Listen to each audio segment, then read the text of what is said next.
SM Store, amanah dalam muamalah. Zikir, zikir dengan lisan. Nabi SAW mengatakan, kalimatani khafifatani fil lisan, habibatani ila rahman, sakilatan subhanallahil azim, subhanallah wa bihamdih. Dua kalimat yang sangat ringan di dalam lisan dan sangat dicintai oleh Ar-Rahman, yaitu Allah Subhanahu wa taala, dan sangat berat dalam timbangan amal di akhirat kelak, yaitu zikir subhanallahil azim, maha suci Allah Subhanahu wa taala, zat yang maha agung, subhanallah wa bihamdih, maha suci Allah dan segala puji bagi Allah Subhanahu wa taala. Ya. Dan ini biasanya makna secara khusus ini yang biasanya kita pahami ya. Kalau disebut kata zikir biasanya makna khusus ini, yaitu zikir dengan lisan. Termasuk diantaranya adalah membaca Al-Quran. Karena Al-Quran salah satu namanya adalah az-zikir. Inna nahnu nazzalna dzikra wa inna lahu lahafidhun. Sesungguhnya kami menurunkan az-zikr. Az-zikr artinya Al-Quran. Ya, kami turunkan az-zikr, yaitu Al-Quran, dan kami menjaganya. Karena Al-Quran adalah sebaik-baik zikir. Ya, Al-Quran adalah sebaik-baik zikir. Taib. Dan zikir kepada Allah Subhanahu wa taala banyak keutamaan-keutamaannya. Dalam kitabnya, beliau punya kitab khusus tentang zikir yang berjudul Al-Sayyib, ya, hujan, ya, Al-Wabil As-Sayyib itu adalah embun hujan tentang keutamaan-keutamaan dari zikir. Beliau sebutkan keutamaan zikir lebih dari 70 faedah. Ya, 70 faedah. Artinya banyak sekali keutamaan-keutamaan apa? Zikir ini. Banyak sekali. Di antaranya,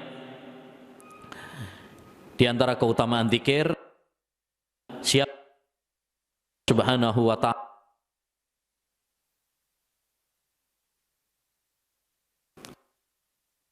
mengingatnya. Karena al-jaza'u min jinsil amal. Balasan itu tergantung kepada amal perbuatan. Kata Al-Quran surah Al-Baqarah ayat 152, fadkuruni adzkurkum, ingatlah akan mengingat kalian. Siapa yang mengingat Allah Subhanahu wa taala, maka Allah Subhanahu wa taala akan mengingatnya. Sebaliknya, siapa yang melalaikan Allah, maka Allah Subhanahu wa taala akan lalai darinya. Ya. Yang kedua, di antara keutamaan dari zikir kepada Allah Subhanahu wa taala, bahwa zikir adalah ya konsekuensi keimanan, termasuk bagian dari keimanan, sebagaimana tadi dalam ayat-ayat Al-Qur'an yang sudah kita sebutkan. Di antaranya surat Al-Ahzab ayat 41, ya ayyuhalladzina amanu udhkurullaha dzikran katsira. Wahai orang-orang yang beriman, yang dipanggil adalah orang-orang yang beriman. Kalau kalian benar-benar beriman, maka ingatlah Allah Subhanahu wa taala. Berarti ya, salah satu konsekuensi dari iman adalah berzikir kepada Allah Subhanahu wa taala. Jika kita tidak berzikir kepada Allah, berarti ada yang salah dalam keimanan kita. Dan di antara keutamaan dari zikir juga tadi dalam surat Al-Anfal ayat 45, bahwa zikir kepada Allah adalah sebab keberuntungan, sebab kebahagiaan di dunia dan di akhirat. Karena Allah mengatakan wadhkurullaha katsira la'allakum tuflihun, dan ingatlah kepada Allah Subhanahu wa taala agar kalian bahagia, beruntung di dunia maupun di akhirat. Dan di antara ya keutamaan dari zikir kepada Allah Subhanahu wa taala adalah bahwa zikir kepada Allah Subhanahu wa taala menjadikan hati ini tenang. Sebagaimana dalam surat Ar-Ra'd ayat 28. Kata Allah Subhanahu wa taala, "Alladzina amanu wa tatma'innu qulubuhum bi dzikrillah. Ala bi dzikrillahi tatma'innul qulub." Dan orang-orang yang beriman dan hati mereka tenang dengan zikir kepada Allah. Ketahuilah bahwa dengan zikir kepada Allah hati ini akan tenang. Hati ini akan tenang. Nah, orang yang senantiasa ingat kepada Allah SWT, dia akan mendapatkan ketenangan batin. Dan ini yang dicari oleh semua orang, baik pria maupun wanita, baik miskin maupun kaya, ya, baik kecil, muda, tua, semuanya menginginkan kebahagiaan, ketenangan. Dan itu ya kuncinya adalah dengan zikir kepada Allah. Adapun jika kita hati ini lalai dari zikir kepada Allah, maka hati ini akan gersang, hati ini akan gundah, ya, galau. Ya, banyak orang punya harta banyak, banyak orang jabatannya tinggi, tapi tidak mendapatkan ketenangan. Kenapa? Kenapa hidupnya galau, stres, ya? Nah, gundah, padahal hartanya melimpah, karena dia tidak berzikir kepada Allah Subhanahu wa taala. Makanya kehidupan yang sebenarnya ayyuhal ikhwah adalah kehidupan hati dengan zikir kepada Allah Subhanahu wa taala. Adapun jika hati ini kosong dari zikir kepada Allah, pada hakikatnya ini adalah hati yang mati. Ya, Nabi SAW mengatakan, "Masalul ladzi yadhkurullah wal ladzi la yadhkurullah kamasalil hayyi wal mayyit." Perumpamaan orang yang mengingat Allah dengan orang yang tidak mengingat Allah bagaikan orang yang hidup dan mati. Bagaikan orang yang hidup dan mati. Kalau dia mengingat Allah, berarti dia hidup. Adapun yang tidak mengingat Allah Subhanahu wa taala, berarti pada hakikatnya dia itu apa? Mati. Walaupun masih berjalan di muka bumi, tapi pada hakikatnya dia adalah mati. Karena ya kehidupan yang sesungguhnya adalah kehidupan hati dengan iman, dengan zikir kepada Allah Subhanahu wa taala. Menarik yang pernah dikatakan oleh sahabat Abdullah bin Mas'ud radhiyallahu an. Beliau pernah mengatakan, "Utlub qalbaka fi salasati mawatin." Carilah hatimu di 3 tempat. Carilah hatimu di 3 tempat. Inda sama'il Qur'an, ketika mendengar Al-Qur'an. Wa fi majalisi dzikir, dan di majlis zikir, majlis ilm. Wa fi awqatil halwah, dan saat engkau sedang sendirian merenung. Fa illam tajidhu fi hadhil mawatin, jika engkau tidak mendapati hatimu di 3 tempat tersebut, fasalillah an yamunna alaika biqalbin, maka mintalah kepada Allah Subhanahu wa taala agar Allah menganugerahkan padamu hati. Fa innahu la qalbalaka, karena sesungguhnya kamu tidak memiliki hati. Jadi orang ya yang tidak mendapati hatinya bergetar di 3 tempat ini, yaitu ketika disebut ayat-ayat Allah Subhanahu wa taala, dia bacakan ayat-ayat Al-Qur'an, dan ketika di majelis ilmu, ya, dan ketika dia saat sendirian tapi tidak bergetar hatinya, ya, tidak mengingat Allah Subhanahu wa taala, tetap keras, tetap membatu, membeku hatinya, maka sesungguhnya ya orang tersebut pada hakikatnya tidak memiliki hati. Hatinya mati. Ya, hatinya mati. Karena hati itu ada 3. Al-qalbu itu ada 3. Ada al-qalbus salim, hati yang selamat, yaitu hati orang-orang yang beriman dan beramal saleh. Yang kedua, hati yang mati, yaitu hati orang-orang kafir yang penuh dengan noda maksiat dan kekufuran.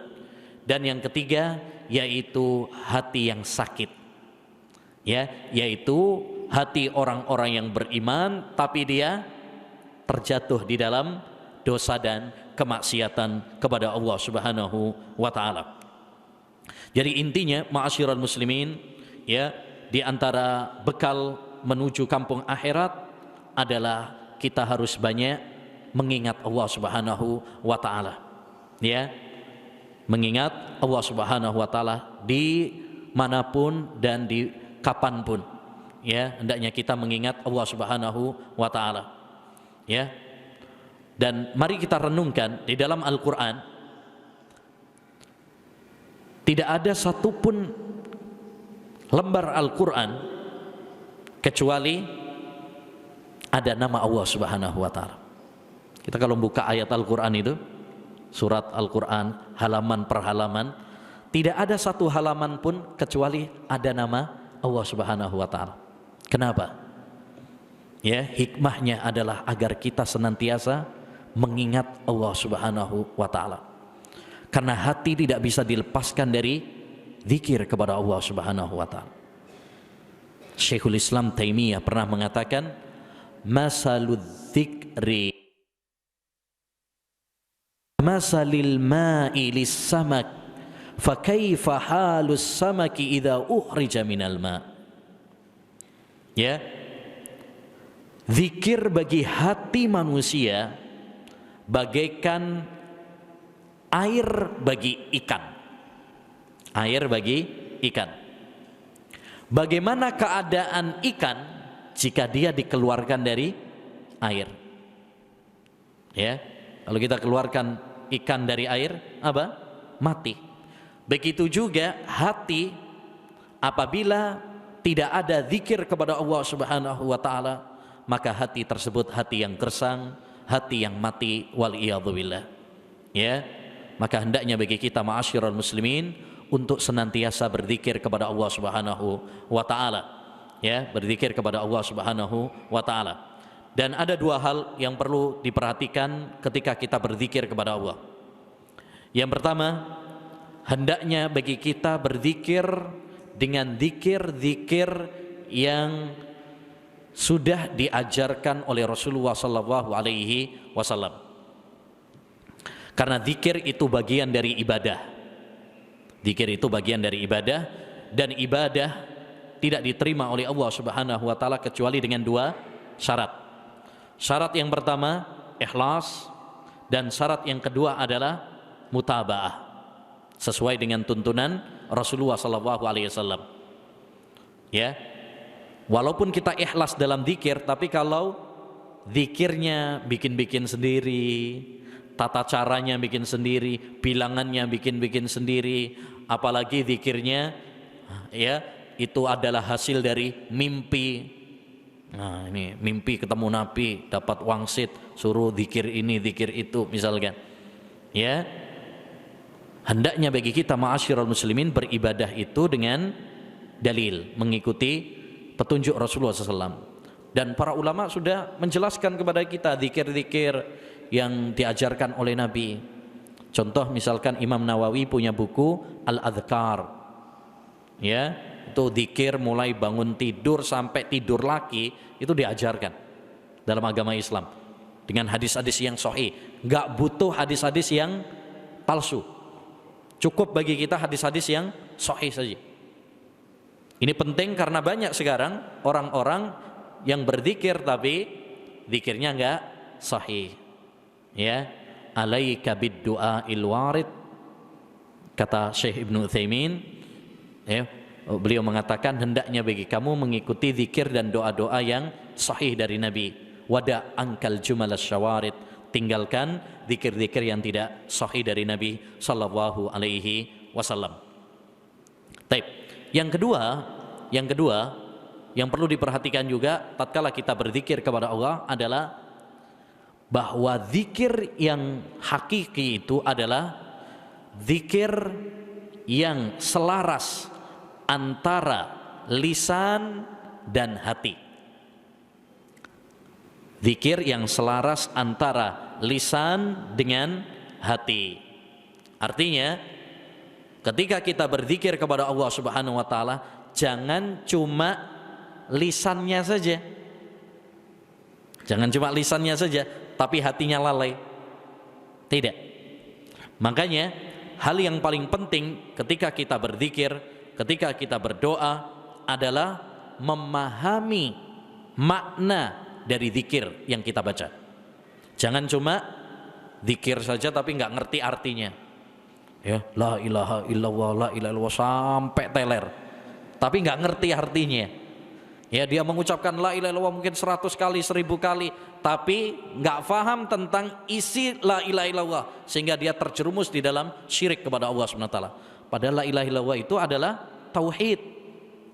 La ilaha, tidak ada sesembahan yang berhak diibadai. Berarti semua sesembahan dihilangkan. Kemudian baru ditetapkan illallah, kecuali hanya Allah saja.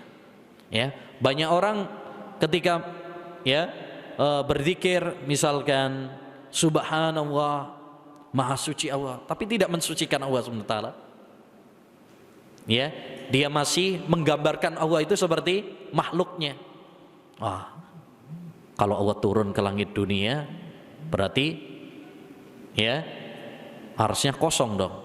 Berarti ya Allah turun terus dong. Karena malam di Indonesia ya beda dengan malam di Saudi atau di Amerika. Ini pikiran-pikiran ini adalah karena tidak mensucikan Allah SWT. Padahal dia sering mengucapkan subhanallah, maha suci Allah Subhanahu wa ta'ala. Oleh karenanya hal yang paling penting dalam zikir juga adalah apa? Jangan cuma lisannya saja yang berzikir, tapi hendaknya selaras dengan hati. Ya, nah ini penting juga karena banyak orang yang berzikir tapi nggak paham maknanya. Ya, nggak paham maknanya, sehingga dia ya pokoknya di lisannya saja, tapi hatinya nggak paham. Apalagi kalau pas haji atau umroh itu, tawaf putaran pertama ada zikirnya, kedua ada zikirnya lagi, ketiga ada sendiri, tapi nggak paham. Dia baca zikir-zikir tersebut tapi nggak paham maknanya apa. Mendingan ketika kita berdoa atau berzikir, kalau memang nggak bisa bahasa Arab, ya mendingan pakai bahasa Indonesia. Ya, mendingan pakai bahasa Indonesia. Kenapa? Karena inti dari zikir dan doa itu adalah hati. Kalau bisa dua-duanya, bahasa Arab iya, ya, dan dia faham juga, lebih bagus itu. Itu lebih bagus, nur ala nur. Ya, tapi maksud saya kalau memang dia nggak bisa, ya, dia kadang kan ada sebagian orang kalau zikir mungkin nggak apal atau terlalu panjang, ya. Hal yang paling penting adalah apa? Hati. Ya. Baik. Selanjutnya yang ke-8, bekal yang ke-8, yataqarrabuna ilal maliki bi fi'lihim ta'atihi wat tarki lil isyani. Mereka mendekatkan diri kepada al-malik, raja, yaitu Allah Subhanahu wa ta'ala, zat yang merajai, bi fi'lihim, dengan melaksanakan ta'atihi, ketaatan kepada Allah Subhanahu wa ta'ala, wat tarki lil isyani, dan meninggalkan maksiat kepada Allah Subhanahu wa ta'ala. Fi'lul faraidi wan nawafili da'buhum ma'a ru'yatit taksiri wan nuqsani. Mereka melaksanakan kewajiban-kewajiban dan perkara-perkara yang sunnah sembari mengakui bahwa dirinya banyak kekurangan. Ini juga salah satu bekal penting dalam perjalanan kita menuju kampung akhirat, yaitu apa? Bersungguh-sungguh melaksanakan perintah Allah Subhanahu wa ta'ala, ketaatan kepada Allah Subhanahu wa ta'ala, dan meninggalkan dosa dan kemaksiatan kepada Allah Subhanahu wa ta'ala. Ya, kita berusaha melaksanakan apa yang Allah wajibkan kepada kita dan berusaha menambahinya dengan perkara-perkara sunnah, dengan tetap kita ini mengakui bahwa kita ini masih banyak kurangnya, masih banyak salahnya, walaupun kita sudah berusaha sebaik mungkin. Baik. Jadi ini salah satu bekal penting, yaitu kita bersungguh-sungguh dalam melaksanakan perintah-perintah Allah dan menjauhi larangan Allah Subhanahu wa taala. Ya. Allah Subhanahu wa taala berfirman mensifati hamba-hambanya yang beriman dalam surat Al-Isra ayat 57. Ulaikal ladzina yad'una yabtaghuna ila rabbihimul wasilata ayyuhum aqrab wa yarjuna rahmatahu wa yakhafuna adzabahu inna adzaba rabbika kana mahdhura.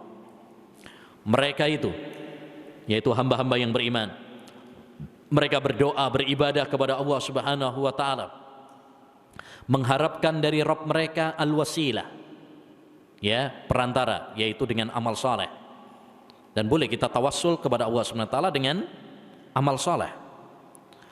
Ayyuhum aqrab, siapa di antara mereka yang lebih dekat dengan Allah Subhanahu wa taala. Wa yarjuna rahmatahu, mereka mengharapkan rahmat Allah. Wa yakhafuna adzabahu, dan mereka takut akan azab Allah Subhanahu wa taala. Inna adzaba rabbika kana mahdhura, sesungguhnya azab Rabbmu itu ya sangatlah pedih. Jadi ya, Allah Subhanahu wa taala mensifati hamba-hambanya yang beriman, mereka bersungguh-sungguh dalam beribadah. Ya. Innahum kanu yusari'unana fil khairat wa yad'unana raghaban wa rahaba wa kanu lana khashiin. Mereka itu ya adalah orang-orang yang berlomba-lomba dalam kebaikan. Ini para nabi, orang-orang saleh, mereka berlomba-lomba, bersungguh-sungguh dalam kebaikan. Ya, bersungguh-sungguh di dalam kebaikan. Dan inilah ma'asyiral muslimin, sifat-sifat wali Allah Subhanahu wa taala. Disebutkan dalam hadis yang disebut oleh para ulama dengan hadisul wali. Hadis wali. Ini hadis qudsi. Hadis qudsi itu maksudnya adalah hadis yang diriwayatkan oleh Nabi dari Allah Subhanahu wa taala. Bahwa Allah Subhanahu wa taala berfirman, "Man 'adali waliyan faqad adantuhu bil harb." Siapa yang memusuhi waliku, kekasihku, maka aku menyatakan perang kepadanya. Nah, ini siapa yang berani macam-macam memusuhi, menghina, melecehkan wali-wali Allah Subhanahu wa taala, maka Allah menyatakan perang kepadanya. Allah kalau sudah menyatakan perang, ya, siapa yang bisa mengalahkan Allah Subhanahu wa taala? Ya. Nah, enggak ada yang bisa mengalahkan Allah Subhanahu wa taala. Taib, ini tentang wali. Siapa wali-wali Allah itu? Nah, ini penting nih. Karena sekarang ya banyak orang menganggap yang namanya wali itu yang punya kesaktian-kesaktian, kedikdayaan, keluar biasaan, yang bisa terbang, yang dibacok nggak apa-apa, ya, yang bisa makan paku, ya, yang apa lagi? Macam-macam, ya. Yang paling aneh lagi, ya, dalam sebagian paham thariqat, ya, sufi, menganggap bahwasanya ada wali itu dari orang gila. Ya, orang gila jadi wali, ya, wali majdub katanya. Nah, padahal wali Allah Subhanahu wa taala sudah jelas dijelaskan di dalam Al-Qur'an. Siapa yang menjelaskan? Allah sendiri. Dalam Al-Qur'an surat Yunus ayat 62-63. Itu ayat yang menjelaskan tentang definisi wali. Dan tidak ada yang mendefinisikan tentang wali lebih jelas daripada Allah Subhanahu wa taala. Kata Allah Subhanahu wa taala, "Ala inna awliya Allahi la khaufun 'alaihim wa la hum yahzanun alladzina amanu wa kanu yattaqun." Ketahuilah sesungguhnya wali-wali Allah Subhanahu wa taala itu tidak ada rasa takut bagi mereka. Jadi mereka nggak takut, tidak gundah. Walahum yahzanun, dan mereka tidak sedih. Ya. Terus siapa wali-wali Allah? Allah jelaskan. Ini namanya kalau dalam ilmu usul tafsir, Al-Quran ditafsirkan dengan Al-Quran. Dalam ilmu tafsir itu, metode tafsir itu ada 4. Al-Quran ditafsirkan dengan Al-Quran. Yang kedua, Al-Quran ditafsirkan dengan hadis. Yang ketiga, Al-Quran ditafsirkan dengan ucapan sahabat dan tabi'in. Kemudian yang keempat, Al-Quran ditafsirkan dengan bahasa Arab. Itu cara metode dalam menafsirkan Al-Quran.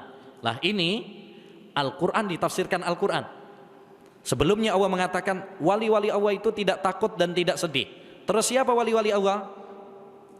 Ayat berikutnya sudah menjelaskan. Ayat yang ke-63, Yunus 63. Allah mengatakan alladzina amanu wa kanu yattaqun, yaitu bertakwa, beriman kepada Allah, beriman kepada hari akhir, beriman kepada takdir, Rasul, kitab. Bertakwa maksudnya adalah melaksanakan perintah-perintah Allah dan menjauhi larangan-larangan Allah Subhanahu wa taala. Ini Pak wali Allah. Kata Syekhul Islam dalam kitabnya, beliau punya buku khusus tentang masalah wali ini, Al-Furqan baina auliya'ir rahman wa auliya'is syaitan. Pembeda antara wali Allah dengan wali setan. Nah, ini bukunya mantap ini. Ya, pembeda antara wali Allah dengan wali setan. Bagaimana cara membedakannya? Ini. Kalau dia adalah orang yang beriman dan bertakwa, berarti wali Allah. Kullu man kana, kata Syekhul Islam, man kana mu'minan lillahi taqiyan kana lillahi waliyan. Ya, setiap yang beriman dan bertakwa dialah wali Allah Subhanahu wa taala. Adapun jika dia tidak beriman dan tidak bertakwa kepada Allah Subhanahu wa taala, berarti bukan wali Allah tapi wali setan. Kata Imam Syafi'i, idza ra'aita syahsan yatir wa fawqa ma'il bahri yasir wa lam yakif ala hududis syar'i fa'lam annahu mustadrajun bid'ai. Kalau kamu lihat ada orang bisa terbang atau bisa berjalan di atas air, tetapi dia tidak berjalan di atas undang-undang syariat, maksudnya dia itu menyelisih Quran dan Sunnah, berarti itu bukan wali Allah, itu bukan karomah, tapi dia adalah ahlul bid'ah yang sedang dimanja agar dia terus di dalam kesesatannya. Ya, maka kita jangan tertipu. Tidak semua orang yang punya kesaktian berarti wali, tidak. Dajjal punya kesaktian tuh. Dajjal, ya, punya kesaktian. Apakah berarti dia wali? Ya wali, tapi wali setan. Ya, nah. Jadi, ma'asyiral muslimin rahimani wa rahimakumullah, kembali kepada hadis wali tadi ya. Setelah Nabi mengatakan bahwa Allah berfirman, siapa yang memusuhi waliku, maka aku menyatakan perang kepadanya. Terus bagaimana kriteria wali? Wa ma taqarraba ilayya abdi bi syai'in ahabba ilayya mimma aftaradtuhu. Wa la yazalu abdi yataqarrabu ilayya bin nawafili hatta uhibbahu. Tidaklah hambaku mendekatkan diri kepadaku dengan suatu amalan yang lebih aku cintai daripada apa yang aku wajibkan kepadanya. Jadi yang paling dicintai oleh Allah itu kalau kita melaksanakan yang wajib, sholat 5 waktu, puasa Ramadan, menunaikan zakat, menunaikan ibadah haji, ya, berbakti kepada kedua orang tua dan lain sebagainya dari yang diwajibkan oleh Allah. Itu yang paling dicintai oleh Allah Subhanahu wa taala. Kemudian wala yazalu abdi, dan hambaku senantiasa mendekatkan diri kepadaku bin nawafil, dengan perkara-perkara sunnah. Artinya ini lebih sempurna lagi daripada yang wajib tadi. Kalau dia sudah melaksanakan yang wajib ini udah bagus, tapi kalau dia bisa menambahi dengan yang sunnah, lebih bagus lagi. Ya, lebih bagus lagi. Kenapa? Karena sunnah itu bisa menambal kekurangan-kekurangan kita. bisa menambal kekurangan-kekurangan kita, menambah keimanan kita, ya, menambah pahala bagi kita. Hatta uhibbahu, kalau dia sudah melaksanakan yang wajib ditambahi dengan yang sunnah, maka hasilnya aku akan mencintainya. Masya Allah. Ya, orang-orang yang bersemangat dalam beramal saleh, mereka akan dicintai sama Allah Subhanahu wa Ta'ala.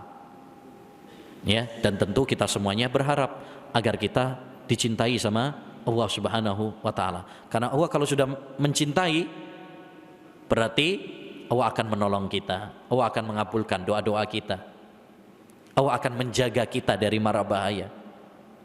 Ya, nah, makanya dulu ketika Nabi Shallallahu Alaihi Wasallam pernah mengatakan pada saat Khaybar, la'utiyanna rayata ghadan rajulan yuhibbu wa rasulah wa yuhibbuhu wa rasuluh. Ya, aku akan berikan bendera perang ini kepada seorang yang cinta kepada Allah dan Rasulnya, dan Allah dan Rasulnya pun cinta kepadanya. Ya, dan Allah dan Rasulnya pun cinta kepadanya. Para sahabat malamnya langsung begadang, siapa ya kira-kira yang mendapatkan bendera perang tersebut. Semuanya berharap dialah yang akan diberi. Bukan berarti para sahabat itu pengen pangkat, jabatan, tahta, enggak. Tetapi mereka pengen untuk meraih derajat dicintai oleh Allah dan Rasulnya. Dan Allah dan Rasulnya pun, dia cinta kepada Allah dan Rasulnya, Allah dan Rasulnya pun cinta kepadanya. Itu yang mereka inginkan, itu yang mereka perebutkan. Ya, taib. Jadi ma'asyiral muslimin rahimani wa rahimakumullah, bekal penting menuju kampung akhirat adalah kita bersemangat dalam beramal soleh. Bagaimana caranya kita ini supaya bersemangat dalam beramal soleh ya? Nah ini penting ya, karena kadang kita ini pengen untuk semangat tapi kok ya abot ya, males ya, berat karena digoda sama setan. Maka mungkin perlu kita sampaikan beberapa sebab ya, agar kita bisa semangat ya dalam beribadah kepada Allah Subhanahu wa Ta'ala.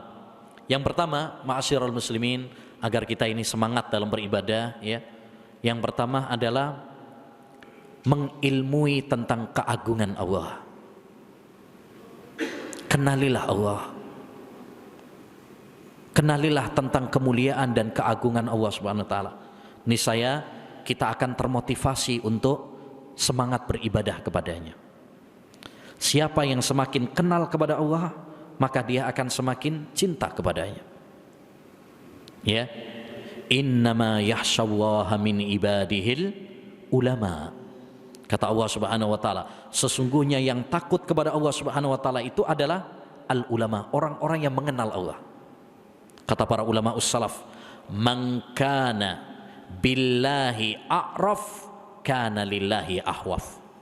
Siapa yang semakin mengenal Allah, maka dia akan semakin takut kepada Allah SWT. Jika kita mengenal Allah, tanda-tanda kekuasaannya, keagungannya, kemuliaannya, dan betapa sayangnya Allah kepada hambanya, ya, kita merenung terhadap diri kita yang begitu banyak mendapatkan nikmat dari Allah Subhanahu wa Ta'ala, malu kita kemudian maksiat kepada Allah Subhanahu wa Ta'ala. Ya, ini jadi yang pertama adalah mengilmui tentang keagungan Allah Subhanahu wa Ta'ala. Yang kedua ma'asyiral muslimin, agar kita ini semangat dalam beribadah kepada Allah Subhanahu wa Ta'ala, ya, doa. Jangan lupa berdoa, minta kekuatan kepada Allah Subhanahu wa Ta'ala, minta kemudahan kepada Allah Subhanahu wa Ta'ala. Di antara doa yang diajarkan oleh Nabi, ya, beliau ajarkan kepada sahabat yang dia cintai, yaitu Mu'adz bin Jabal. Ya Mu'ad, wallahi inni la uhibbuk. Wahai Mu'ad, demi Allah aku mencintaimu. Mu'ad bin Jabal ini seorang sahabat yang sangat dicintai oleh Nabi. Dia termasuk daftar sahabat yang pernah dibonceng oleh Nabi. Ada buku yang ditulis oleh Imam Ibnu Mandah, Kitabu Ardafin Nabi. Sahabat-sahabat yang dibonceng sama Nabi. Salah satunya adalah Mu'ad bin Jabal. Kalau sudah dibonceng itu berarti sangat dekat dengan Nabi. Ya, taib. Kata Nabi kepada Mu'ad, la tada'anna, wahai Mu'ad, sungguh aku mencintaimu, demi Allah aku mencintaimu.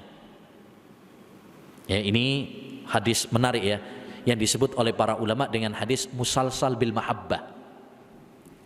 Musalsal bil mahabbah itu rantai dengan mahabbah, cinta. Kenapa? Karena setiap perawi ketika menyampaikan hadis ini mengatakan wallahi inni la uhibbuk. Nabi mengatakan kepada Mu'ad, wallahi inni la uhibbuk. Nanti Mu'ad ketika menyampaikan hadis ini kepada muridnya, demi Allah aku mencintaimu. Begitu seterusnya. Itu namanya musalsal bil mahabbah. Saya juga punya nih, ya, sanad ya yang sampai ya dengan hadis musalsal bil mahabbah ini. Ya, guru ana mengatakan wallahi inni la uhibbuk. Terus Pak, sampai Nabi. Ya, itu namanya musalsal. Taib.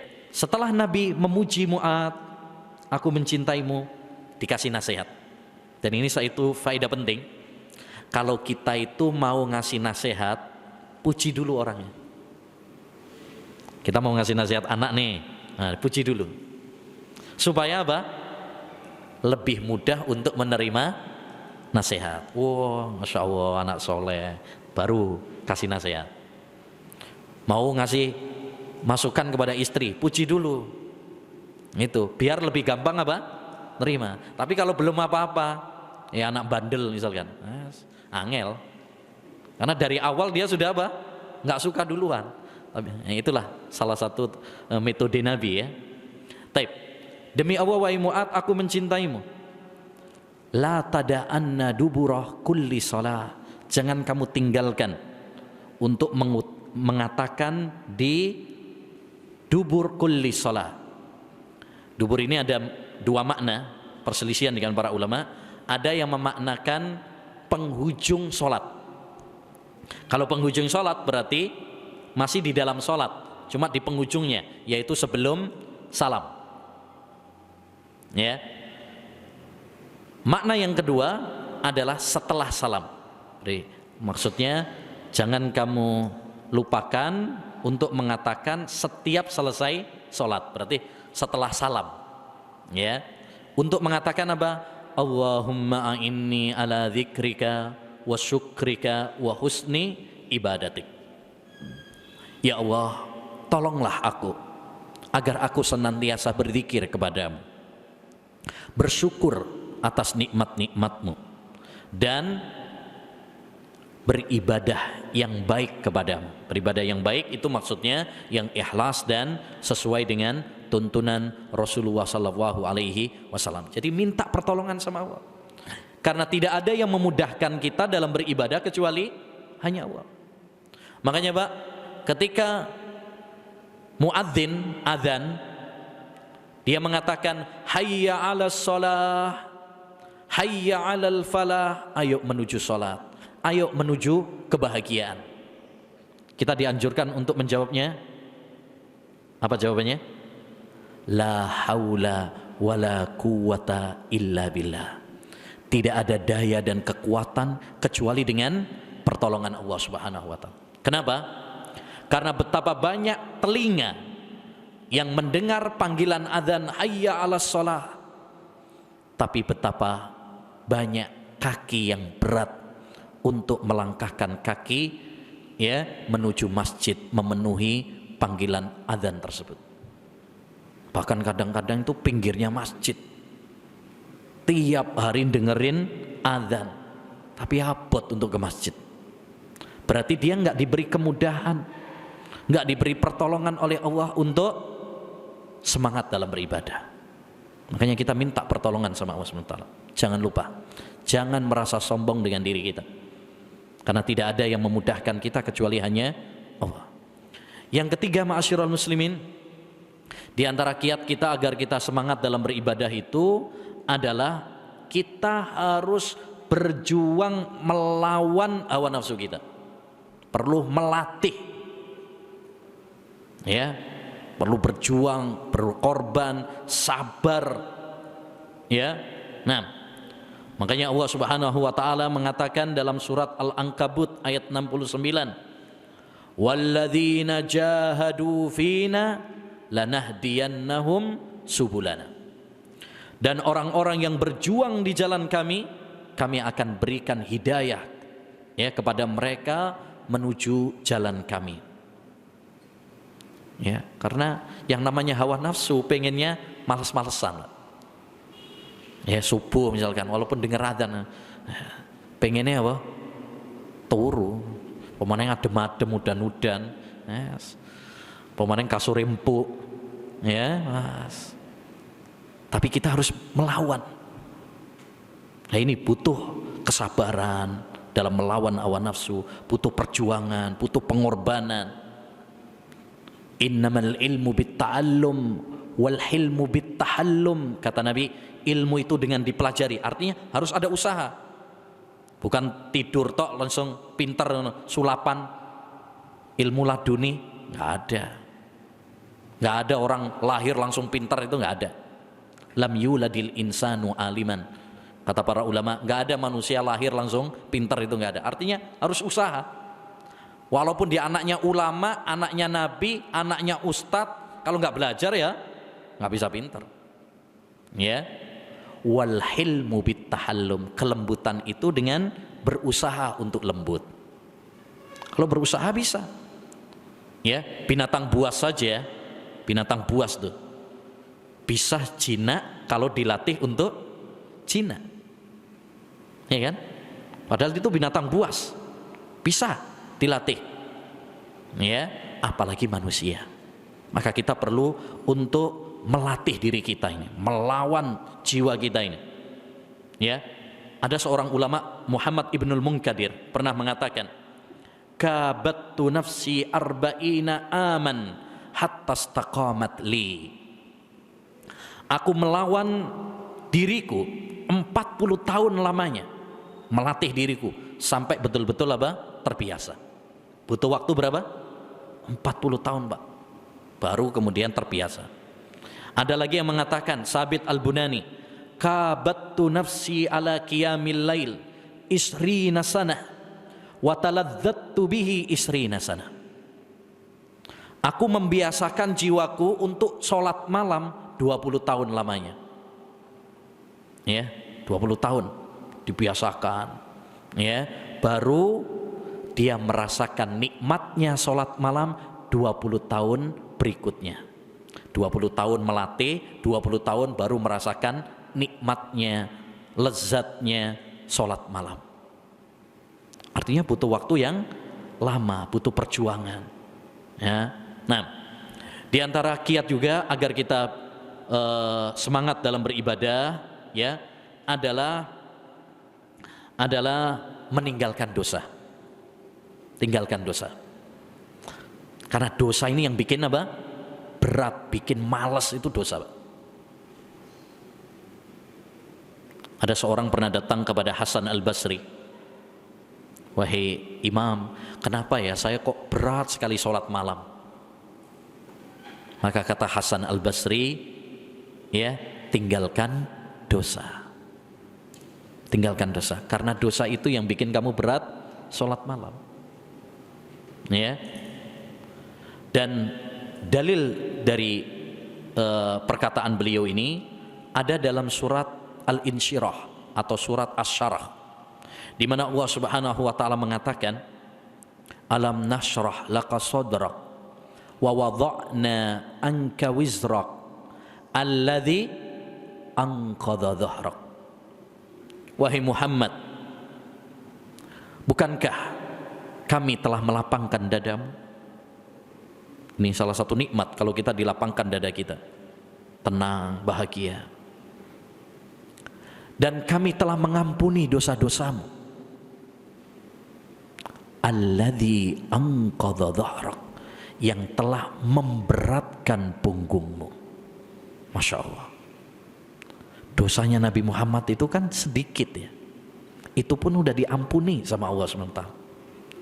Sekalipun demikian kata Allah SWT, aku telah mengampuni dosa-dosamu yang telah memberatkan punggungmu.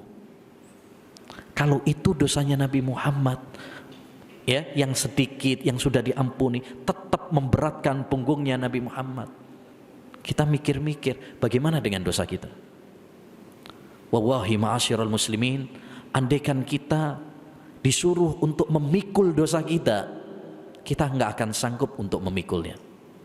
Ya, nah, kemudian di antara kiat juga agar kita itu semangat dalam beribadah ya, membaca hadis-hadis dan kisah-kisah para ulama ya, bagaimana semangat mereka dalam beribadah. Hadis-hadis maksudnya hadis-hadis tentang keutamaan-keutamaan amal ibadah. Itu perlu, yang disebut oleh para ulama dengan fadhailul a'mal. Ya, hadis-hadis tentang keutamaan amal, tentang targhib wa targhib. Ya, itu dibahas oleh para ulama ya. Imam Al-Maqdisi punya buku kitab Fadhailul A'mal. Demikian juga Al-Imam Al-Mundhiri punya kitab At-Targhib wa Targhib. Targhib wa Targhib itu kabar gembira, motivasi, kemudian peringatan. Misalkan sholat itu ada motivasi keutamaannya ya, dan ada peringatannya. Peringatan kalau meninggalkan sholat, anjurannya ada, keutamaan-keutamaannya ada, peringatan dari meninggalkannya juga ada. Nah itu penting untuk kita baca. Sebagai apa? Motivasi bagi kita. Ya, kalau kita misalkan baca hadis dari Nabi SAW, as-sa'i alal armanati wal masakin kal mujahidi fi sabilillah. Orang yang membantu para janda dan orang-orang miskin, maka pahalanya seperti jihad di jalan Allah. Wah, semangat untuk membantu orang-orang miskin. Kalau kita membaca hadis ana wa kafilul yatim fil jannah kahatain, saya dan orang yang merawat anak yatim kelak di surga seperti ini, yaitu seperti jari tengah dan jari telunjuk. Nah, ini motivasi kita untuk peduli dengan anak-anak yatim. Kalau kita membaca hadis, misalkan kata Nabi SAW, ada seorang yang lewat di jalan, kemudian dia mendapati tangkai pohon yang jatuh, lalu dia mengatakan, wallahi la unakhiyanna hadza an tariqil mu'minin fala yu'dhihim. Saya akan singkirkan ya pohon ini supaya tidak mengganggu, tangkai pohon ini supaya tidak mengganggu orang-orang yang beriman. Lalu kata Nabi, faudhilal jannah, orang tersebut dimasukkan ke surga. Wah, ini memotivasi kita. Kalau kita pas jalan atau pas sepedaan terus ada gangguan, paku, batu, kayu, atau yang sering tuh biasanya apa? Tikus. Nah, korban tabrak lari biasanya. Nah itu kita singkirkan, dapat pahala. Jadi termotivasi, semangat kalau kita baca.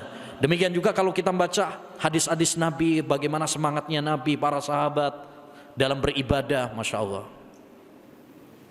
Nabi SAW sholat malam sampai bengkak kakinya. Para salaf dahulu mereka bagaimana dalam beribadah kepada Allah SWT ya, ada yang sangat berbakti kepada orang tua. Nah, kita tiru tuh. Ada menarik ya, ada salah seorang ulama namanya Haywah bin Suraih. Haywah bin Suraih, dia itu seorang ulama ngaji. Pas lagi pengajian, ibunya datang mengatakan apa? Ya Haywah kum, wahai Haywah, kesini dulu, kasih makan ayamnya. Dia punya ayam, ibunya punya ayam. Nyuruh anaknya yang lagi taklim nih, ngajar, suruh apa? Ngasih makan dulu ayamnya. Apa yang dilakukan oleh Haywah ibnu Suraih? Dia tinggalkan majelisnya, dia ngasih makan ayamnya dulu. Masya Allah. Ya, dia nggak marah sama ibunya. Bu, sama nggak ngerti dong, lagi pengajian. Ya, enggak. Itu menunjukkan apa? Baktinya ya para ulama dulu kepada orang tua. Nah, kisah-kisah seperti itu ma'asyiral muslimin perlu kita baca supaya kita apa? Semangat dalam beribadah. Karena kisah itu memiliki peran. Demikian juga ya yang terakhir mungkin termasuk kiat agar kita semangat dalam beribadah adalah berteman dengan orang-orang yang soleh. Karena pengaruhnya teman itu luar biasa. Kalau kita berteman dengan orang-orang yang semangat beribadah, semangat ngaji ilmu agama, semangat Pak. Kalau berteman dengan orang-orang yang malas, ya ketularan malas pisan. Nular. Teman itu nular. Almar'u ala dini khalilihi, kata Nabi. Seorang itu berdasarkan temannya. Falyandur ahadukum man yukhalil. Makanya seorang itu hendaknya selektif dalam berteman, kata Nabi.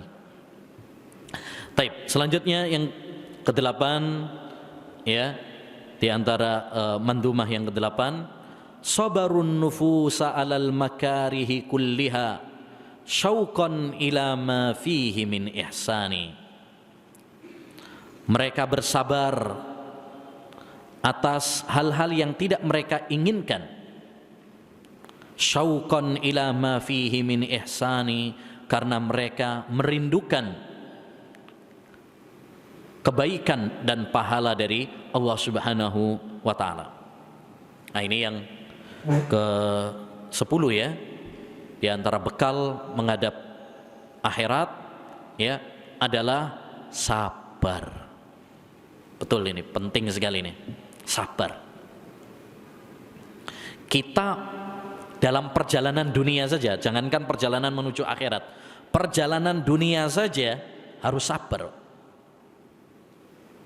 Ya, kata Nabi SAW, as-safaru qit'atun minal adab. Safar itu adalah bagian dari adab, siksaan. Yang namanya safar, orang ada apa? Kadang macet, butuh kesabaran, gak sabar tabrak kabeh lah. Ya. Kadang mungkin panas. Kalau sekarang alhamdulillah ono AC ya, enak mobil. Nah, zaman dulu. Ya, zaman dulu kadang jalan kaki, naik unta, panas, Pak. Ya. Ya. Atau sekarang juga enggak semuanya ada AC-nya. Ada yang Pazero, panas jobon jeru. Ya. Ada yang mungkin yang sepeda motoran panas juga, hujan kehujanan. Ya. Artinya kalau safar di dunia saja kita harus sabar. Antri macet, apalagi kalau misalkan ya bocor bannya, rusak mobilnya, mogok, harus sabar. Apalagi perjalanan menuju akhirat. Ya, maka bekal yang paling utama yang harus kita miliki dalam perjalanan menuju kampung akhirat adalah bekal sabar. Ya, Allah Subhanahu wa taala sering menyebut kata sabar dalam Al-Qur'an. Kata Imam Ahmad, lebih dari 90 tempat dalam Al-Quran Allah menyebut kata sabar, memuji kata sabar, ya, menjelaskan keutamaan orang-orang yang sabar, pahala bagi orang-orang yang sabar. Itu lebih dari 90 ayat dalam Al-Quran. Saking pentingnya sabar ini. Di antaranya Allah Subhanahu wa taala berfirman di dalam Al-Quran, surat Al-Baqarah ayat 155, 157. Ya, termasuk ini ayat anjuran untuk sabar dan keutamaan orang-orang yang sabar. Ini kata Allah Subhanahu wa taala, "Wabassiris sabirin." Berikanlah kabar gembira bagi orang-orang yang sabar. Alladzina idza asabathum musibatun, yaitu orang-orang yang ketika musibah menimpa mereka, qalu inna lillahi wa inna ilaihi rajiun. Mereka mengatakan kami semua adalah milik Allah. Kita semuanya ini milik Allah. Kita, keluarga kita, harta kita, jabatan kita, semuanya adalah milik Allah. Wa inna ilaihi rajiun, dan semua kita akan kembali kepada Allah Subhanahu wa taala. Jadi kita di dunia ini cuma sementara. Ya. cuma sementara, bentar aja. Kita pun nggak tahu kapan Allah Subhanahu wa taala akan mengambil nyawa kita. Beberapa waktu yang lalu, bahkan sampai sekarang ya, masih viral tuh di berita, ada seorang artis ya yang sehat bugar ketika berangkat, nggak taunya ya menuju kematiannya. Ini pelajaran penting bagi kita, bahwasanya kematian itu nggak pamit duluan, nggak ngasih tahu duluan, ya. Maka kita harus mempersiapkan bekal kita, ya, sebelum Allah Subhanahu wa taala mencabut nyawa kita. Kemudian kata Allah Subhanahu wa taala, ulaika, ini keutamaannya orang-orang yang sabar. Ulaika alaihim salawatum mir rabbihim. Mereka itu akan mendapatkan salawat dari Rabb mereka. Ya, Allah kalau bersalawat berarti Allah akan menyayangi mereka, ya. Allah akan memuji mereka. Wa rahmah, dan rahmat, Allah akan sayang kepada mereka. Yang ketiga, wa ulaika humul muhtadun, dan mereka adalah orang-orang yang mendapatkan hidayah. Ada 3 keutamaan dalam ayat yang mulia ini. Demikian juga dalam ayat yang lain, surat Az-Zumar ayat 10, Allah Subhanahu wa taala mengatakan, innama yuwaffas sabiruna ajrahum bighairi hisab. Sesungguhnya orang-orang yang sabar itu akan diberi pahala tanpa batas. Gak pakai batas sekian-sekian. Biasanya kan satu amal kebajikan dilipat gandakan 10 gitu ya. Tapi khusus untuk sabar gak ada batasannya. Nggak ada batasannya, nggak ada takarannya, ya. Nah, dan sabar, ma'asyiral muslimin, ada 3 macam. Sabar itu ada 3 macam, sebagaimana dijelaskan oleh para ulama. Di antaranya adalah Imam Ibnul Qayyim rahimahullahu taala dalam kitabnya Iddatus Sabirin, ya, bekal bagi orang-orang yang sabar. Itu buku khusus yang membahas tentang masalah sabar. Tebal bukunya. Jadi khusus bahas masalah sabar, ya. Dalam buku tersebut beliau mengatakan sabar itu ada 3. Yang pertama, sabar dalam menjalankan perintah-perintah Allah Subhanahu wa taala. Kita sholat, ini butuh sabar. Kita ngaji ilmu agama butuh sabar. Ini kita ikut di majelis ilmu seperti ini harus sabar. Kalau nggak sabar, wes bubar. Suwine ustadz, gak mari-mari. Nah, kalau nggak sabar loh ya. Makanya kata Allah Subhanahu wa taala, ya, kata Allah Subhanahu wa taala, ya ayyuhalladzina amanusbiru wasabiru. Wahai orang-orang yang beriman, ini surat Ali Imran ayat 200. Wahai orang-orang yang beriman, sabarlah kalian dan teruslah kalian sabar. Jadi sabar itu sendiri butuh kesabaran, Pak. Kadang kan orang itu sabar awalnya tok sabar. Anaknya nih misalkan ya, sama anak aja atau sama istri, mungkin ngerenyeng minta apa gitu, rewel. Awalnya mungkin apa? Sabar. Rewel lagi, sabar. 3 kali, yes, tamper yes.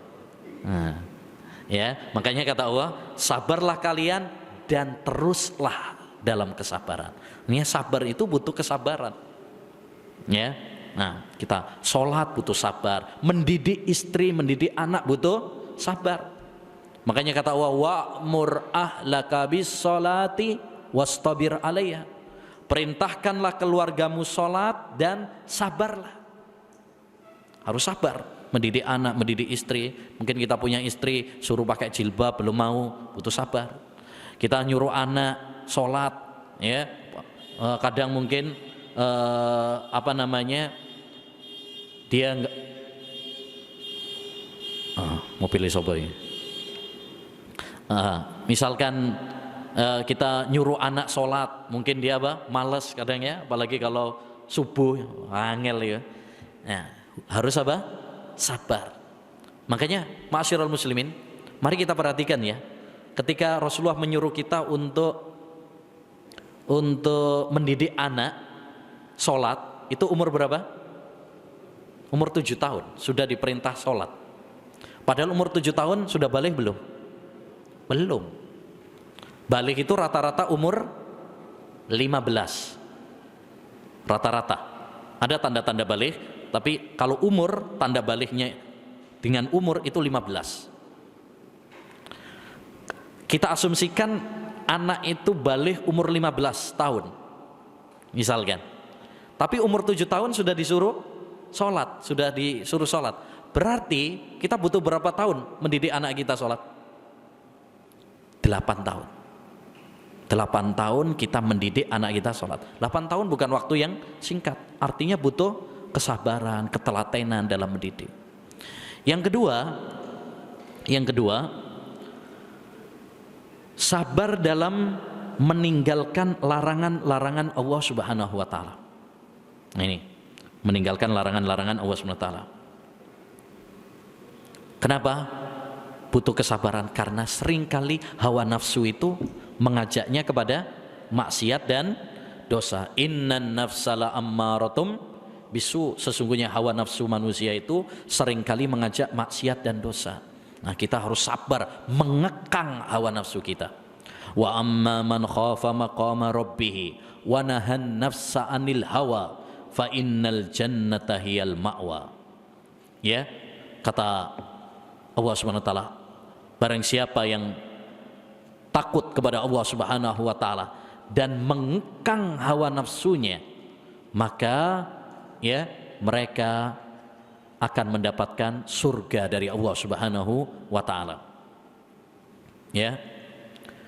Yang ketiga, sabar yang ketiga adalah sabar dalam menghadapi ujian dan cobaan.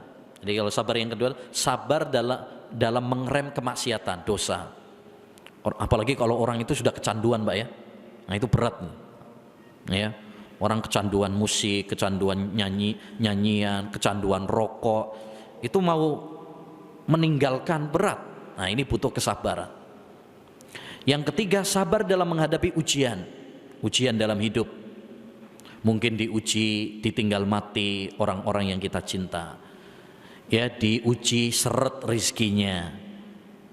Ya, di PHK, lesu ekonominya, sepi dagangannya. Diuji dengan sakit. Ya, mungkin dia sakit dan sebagainya. Maka ini hendaknya bagi kita untuk hadapi dengan apa? Sabar. Ya, kita hadapi dengan sabar. Kata Nabi SAW, ajaban li amril mu'min, sungguh menakjubkan urusan orang-orang yang beriman. Inna amrahu kullahu khair, semua urusannya itu apa? Baik baginya. In asabathu sarra'u syakara fakana khairan lahu, kalau dia mendapatkan nikmat dia bersyukur dan itu baik baginya. Wa in asabathu dharra'u sabara fakana khairan lahu, dan apabila dia mendapatkan musibah maka dia sabar dan itu pun baik baginya. Jadi orang mukmin itu nggak ada istilah kamusnya stres, apalagi bunuh diri, nggak ada. Kalaupun dia mendapatkan ujian, dia hadapi dengan apa? Sabar. Ya, di saat mungkin orang stres gara-gara apa? PPKM, ya, diperketat kayak kemarin, ya, semuanya pada lesu, ekonominya. Orang-orang yang beriman tidak. Dia yakin dengan Allah SWT, dia hadapi dengan apa? Sabar. Yang terakhir, syakarul ladzi aulal khalaiqa fadlahu bil qalbi wal aqwali wal arkani. Mereka bersyukur kepada Allah Subhanahu wa taala yang menganugerahkan ya nikmat kepada makhluk-makhluknya dengan hati, ucapan dan anggota badan. Yani syukurnya itu dengan hati, dengan ucapan dan dengan anggota badan. Baik. Beliau di sini bekal menuju kampung akhirat yang berikutnya adalah apa? Syukur kepada Allah Subhanahu wa taala. Ya, syukur kepada Allah Subhanahu wa taala. Ini diletakkan setelah sabar ya. Karena memang ini dua bersaudara ini. Syukur sama sabar. Sampai-sampai Ali bin Abi Thalib pernah mengatakan al-imanu nisfan. Iman itu terbagi menjadi dua. Nisfu sabrin wa nisfu syukrin. Separuhnya sabar, separuhnya syukur. Ya. Itu kata sahabat Ali bin Abi Thalib. Taib. Artinya sabar kalau kita mendapatkan musibah, syukur kalau kita mendapatkan nikmat dari Allah Subhanahu wa taala. Allah berfirman dalam Al-Qur'an menganjurkan kepada kita untuk bersyukur atas nikmat-nikmatnya dalam surat An-Nahl ayat 114. Dan sebagai faedah, surat An-Nahl nama lainnya adalah surat An-Ni'am. Surat An-Nahl, lebah, itu nama lainnya adalah surat An-Ni'am, nikmat-nikmat. Kenapa surat An-Nahl disebut dengan surat An-Ni'am? Karena dalam surat tersebut Allah banyak menyebutkan tentang nikmat-nikmatnya kepada hamba. Allah banyak menyebutkan nikmat-nikmatnya kepada hamba. Dan di dalam surat tersebut pada ayat yang ke-114 setelah menyebutkan banyak nikmat, Allah menganjurkan kita untuk bersyukur. Washkuru nikmatallahi in kuntum iyyahu ta'budun. Dan syukurilah nikmat-nikmat Allah. Di sini maknanya nikmat-nikmat Allah, walaupun di situ satu nikmat ya. Kalau dalam bahasa Arab itu mufrad, satu nikmat. Tapi di sini kita terjemahkan nikmat-nikmat. Kenapa? Karena dia bersambung. Nikmat Allah. Kalau dalam bahasa Arab namanya mudhaf ilai, bersambung kepada isim ma'rifat yaitu lafadz jalalah. Ya, kata para ulama, isim mufrad apabila bersambung maka itu namanya menunjukkan jamak, banyak. Ya, dan itu sesuai dengan firman Allah, wa in ta'uddu nikmatallahi la tusuha. Kalau kalian menghitung nikmat-nikmat Allah, nggak mungkin di situ satu. Kalau satu bisa dihitung dong. Tapi kata Allah, kalau kalian menghitung nikmat-nikmat Allah, kalian nggak akan sanggup menghitungnya.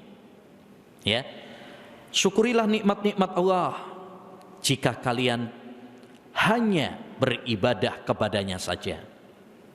Di situ menunjukkan kepada kita bahwa syukur itu termasuk bagian dari ibadah.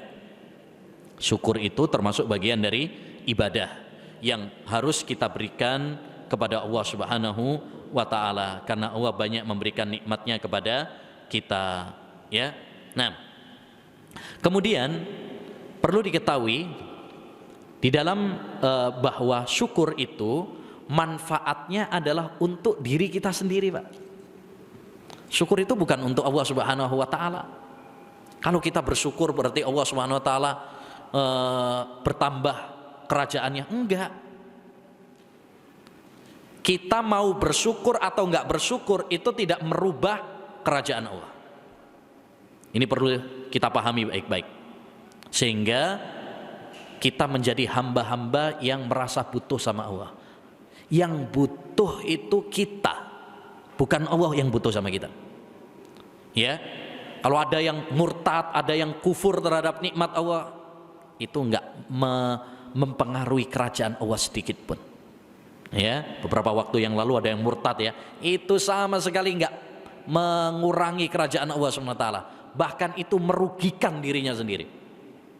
Ya, karena dia yang bakal rugi di dunia maupun di akhirat. Allah enggak bakalan rugi sama sekali. Ya, karena Allah tidak butuh sama kita, kita yang butuh sama Allah Subhanahu wa taala. Siapa yang bersyukur kepada Allah, pada hakikatnya apa? Manfaatnya kembali kepada dirinya. Karena orang yang bersyukur, Allah akan tambahkan nikmatnya kepadanya. La in syakartum la azidannakum. Jika kalian bersyukur, aku akan tambahkan nikmatku kepada kalian. Wa man syakara fa innama yashkuru li nafsih. Siapa yang bersyukur berarti dia bersyukur untuk dirinya. Makanya kata para ulama, qayyidun ni'ama bisyukri, ikatlah nikmat-nikmat Allah itu dengan syukur. Ya, makanya syukur itu oleh para ulama disebut dengan al-hafidh, penjaga. Karena dengan bersyukur akan terjaga nikmat Allah. Adapun apabila kita tidak bersyukur, Allah akan cabut nikmat tersebut satu persatu dari kita. Naudzubillah min dzalik. Kalau kita nggak bersyukur, Allah akan cabut nikmat yang Allah berikan kepada kita satu demi satu. Taib. Kemudian syukur ada 3 macam, seperti yang diisyaratkan oleh penulis ya, bil qalbi wal aqwali wal arkani. Syukur itu dengan hati, dengan ucapan, dan dengan anggota badan. Kalau sabar tadi ada 3 macam, syukur juga ada 3 macam. Yang pertama, syukur dengan hati. Apa maksudnya syukur dengan hati? Maksud syukur dengan hati adalah kita meyakini bahwa semua nikmat yang kita peroleh itu semata-mata datangnya hanya dari Allah saja.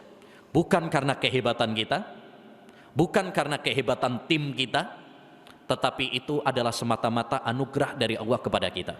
Karena Allah sayang sama kita. Wa ma bikum min nikmatin faminallah. Kata Allah Subhanahu wa taala, tidak ada satu nikmat pun yang kalian peroleh ya kecuali itu datangnya dari Allah saja. Ya. Maka seorang mukmin ketika dia mendapatkan nikmat, dia sandarkan kepada Allah. Bukan, wah ini siapa dulu dong orangnya. Ya. Kadang kan kita begitu ya. Kalau dapat nikmat, wah ini siapa dulu orangnya. Wah. Ya. Tapi kalau ada musibah, biasanya nyalain orang lain. Ini gara-gara kamu nih. Yang lebih parah lagi kadang-kadang nyalahkan yang nggak salah. Ketika musibah terjadi banjir, wah ini gara-gara apa? Hujan. Ya.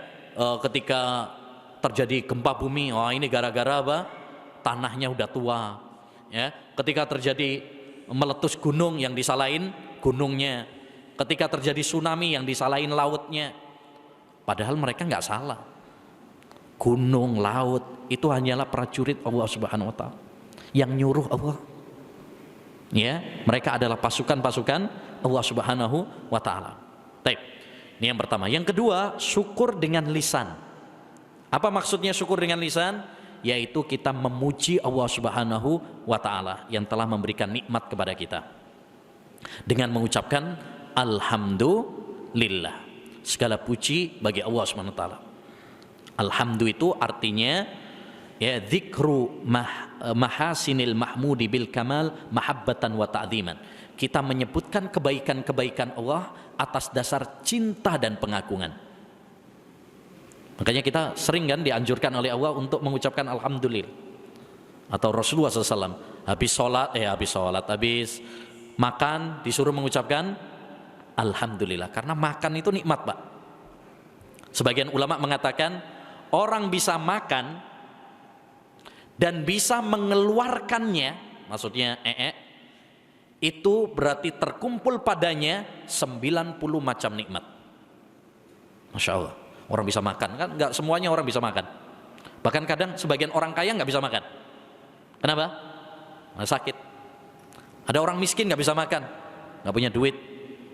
Ya, nah, kemudian bisa mengeluarkannya, itu juga nikmat, Pak. Bayangkan kalau kita makan terus tapi nggak bisa mengeluarkan, ya, tersiksa sampai.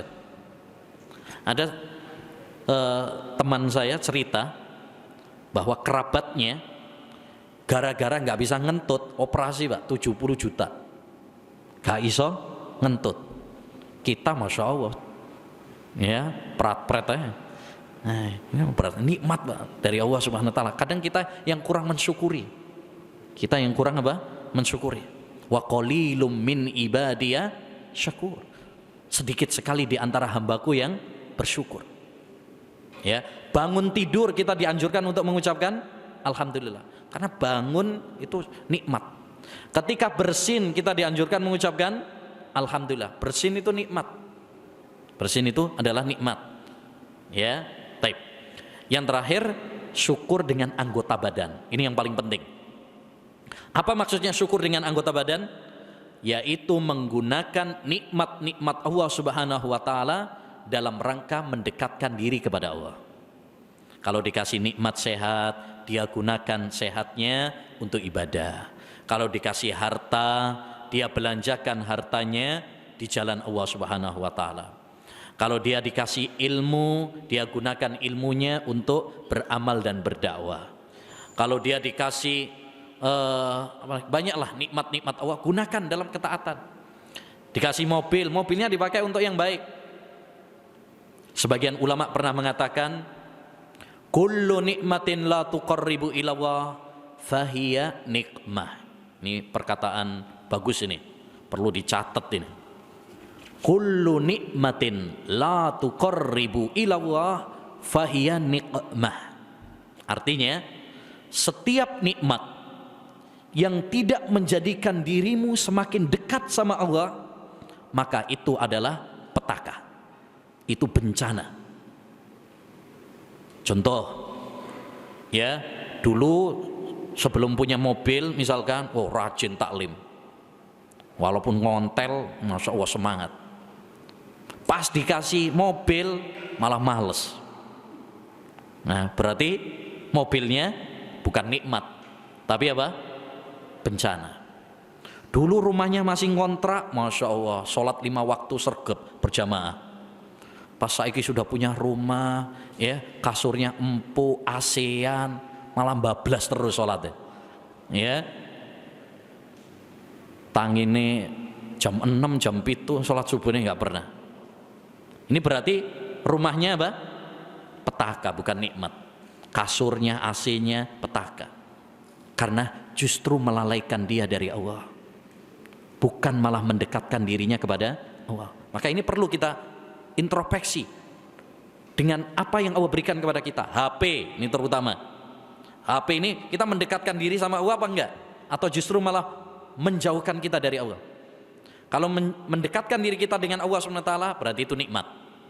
Tapi kalau dengan HP semakin jauh dari Allah SWT berarti HP-nya bencana. Didolah, yes.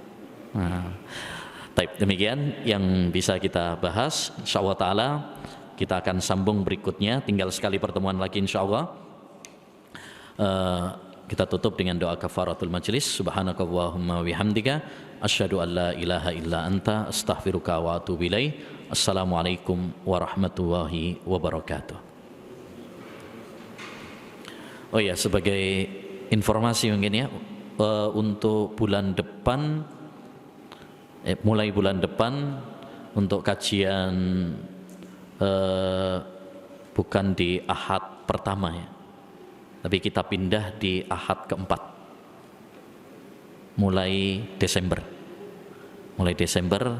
dipindah ke Ahad keempat.